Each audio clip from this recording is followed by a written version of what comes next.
आउज़ुबिल्लाहिमिनश्शैतानिर्रजीम बिस्मिल्लाहिर्रहमानिर्रहीम। अस्सलामुअलैकुम। मैं हूँ सादिया।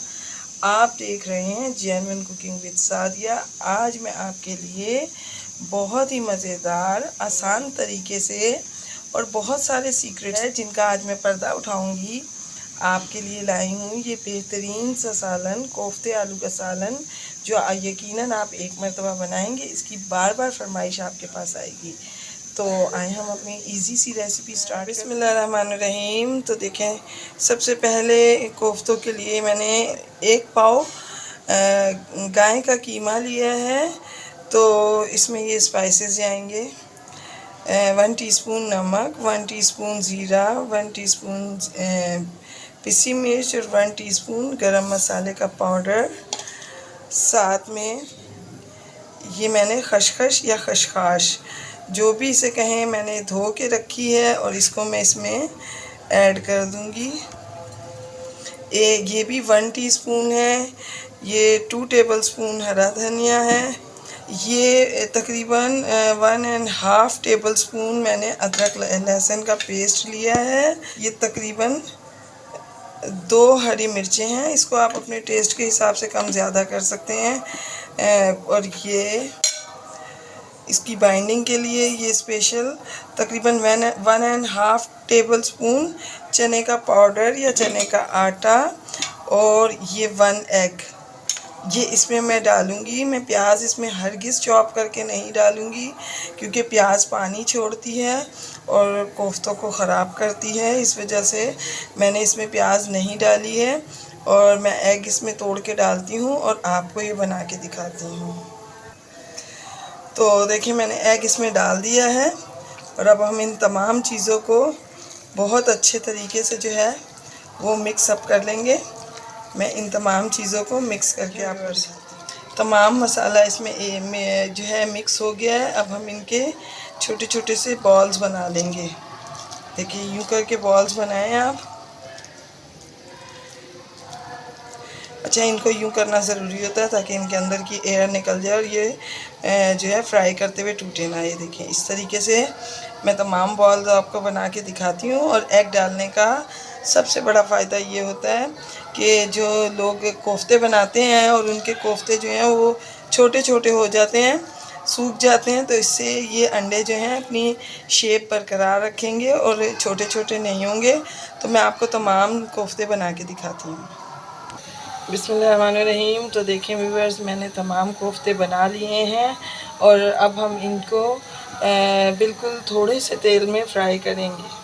सिर्फ मैंने इसमें 4 टेबलस्पून ऑयल डाला है और ये तमाम कोफ्ते जो हैं मैं इसमें एक एक करके रख दूंगी, ताकि ये जो हैं ये तमाम कोफ्ते जो हैं ये अंदर तक फ्राई हो जाएं और एक मज़ेदार इसमें कबाब का फ्लेवर आएगा जब आप इसको खाएंगे। बहुत टेस्टी मज़ेदार ये बनेंगे। इसके साथ ही व्यूअर्स, अगर आपको मेरी रेसिपीज़ अच्छी लगती हैं और आप चैनल पर न्यू हैं तो काइंडली मेरे चैनल को सब्सक्राइब करें, लाइक शेयर करें, बेल आइकॉन को प्रेस करना ना भूला करें, वो भी ऑल पे करके। तो व्यूअर्स देखें, ये तमाम कोफ्ते मैंने इसमें ये डाल दिए हैं और अब हम इनको बिल्कुल मीडियम लो फ्लेम पर फ्राई करेंगे ताकि ये अंदर तक जो है ये कीमा मुकम्मल तौर पे कुक हो जाए। तो देखिए व्यूअर्स, इसको हम इसी तरह पकने देंगे तकरीबन 2 से 3 मिनट तक, ताकि ये नीचे से कुक हो जाए। फिर मैं इनको आपको पलट के दिखाऊंगी। देखें व्यूअर्स, तकरीबन 3 मिनट बाद मैंने इनको पलटा है, तो ये एक तरफ से मुकम्मल तौर पर कुक हो चुके हैं। और अब हम इनको ज़्यादा हिलाएंगे नहीं, छेड़ेंगे नहीं, इसी तरह से हम इनको जो है फ्राई होने देंगे और ये इसी तरह फ्राई हो जाएंगे। तो उसके बाद हम इसकी ग्रेवी रेडी करेंगे। बिस्मिल्लाहिर्रहमानिर्रहीम।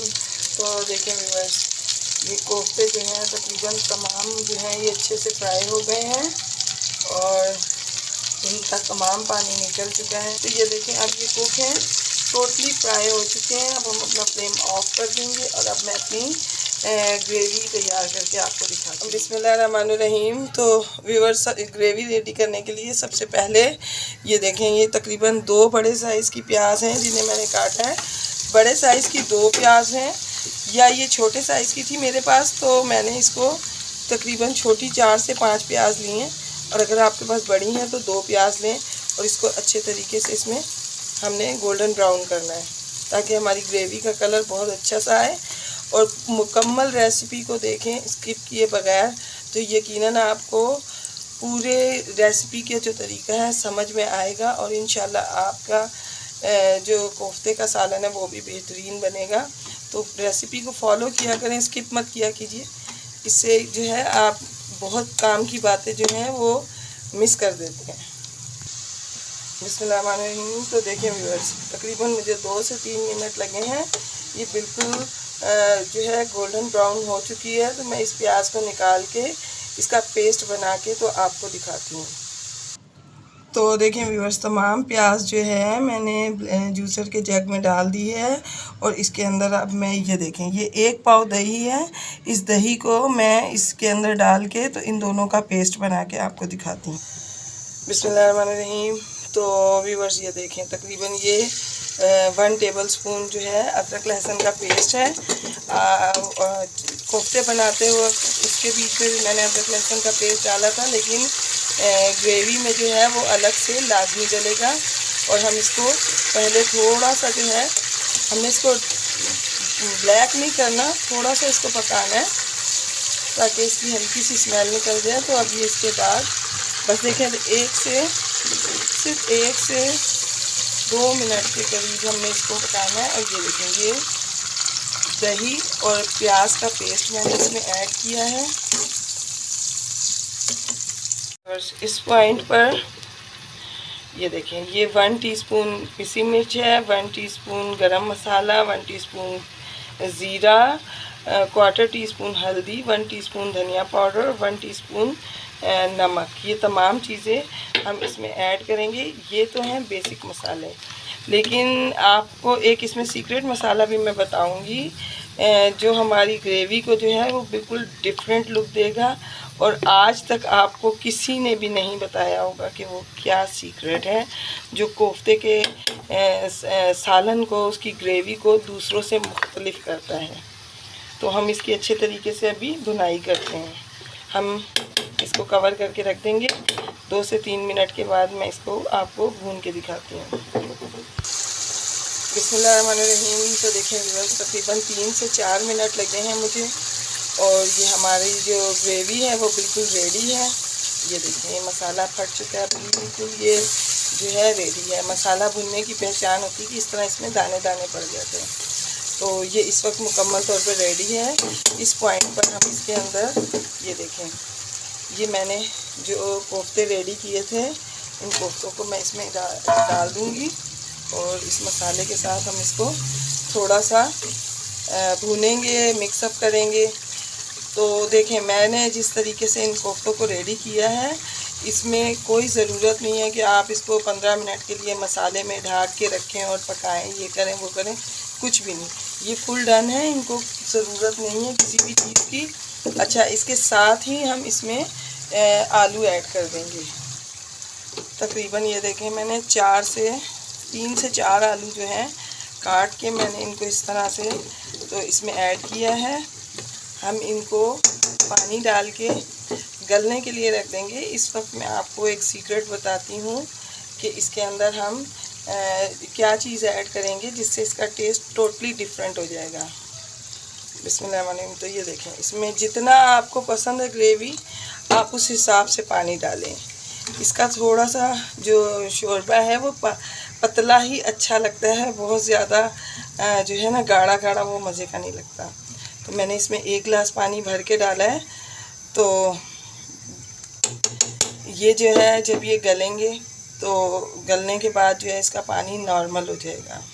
और ये देखें, ये है चने का पाउडर, ये 2 टीस्पून जो है ये मैंने इसमें ऐड किया है और इसको हम अच्छे से इसमें यूँ मिक्स कर देंगे।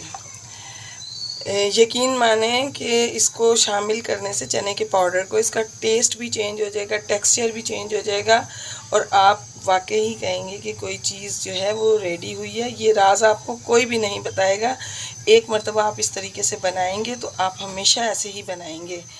तो मेरी रेसिपीज़ अगर अच्छी लगती हैं, चैनल पर न्यू हैं तो काइंडली मेरे चैनल को सब्सक्राइब करें, लाइक शेयर करें। अब मैं इसको कवर करके रख दूँगी और हम इसको 4 से 5 मिनट बाद देखेंगे। जब आलू गल जाएंगे तो फिर मैं आपको इसकी फ़ाइनल लुक दिखाऊंगी। तो देखें व्यूअर्स, आलू मैंने चेक किए हैं, 4 से 5 मिनट हो गए हैं। आलू जो हैं वो गल चुके हैं। ग्रेवी देखें, ये देखें हमारी ग्रेवी की लुक भी, और सालन जो है बिल्कुल रेडी है।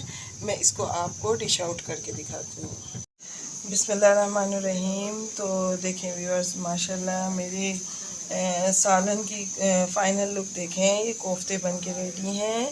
ये इंतहाई मज़ेदार कोफ्ते, यकीनन आप इसको एक मरतबा बनाएंगे और बार बार इसी तरीके से बनाएंगे, आपको ये बहुत पसंद आएंगे इंशाल्लाह। Thanks for watching.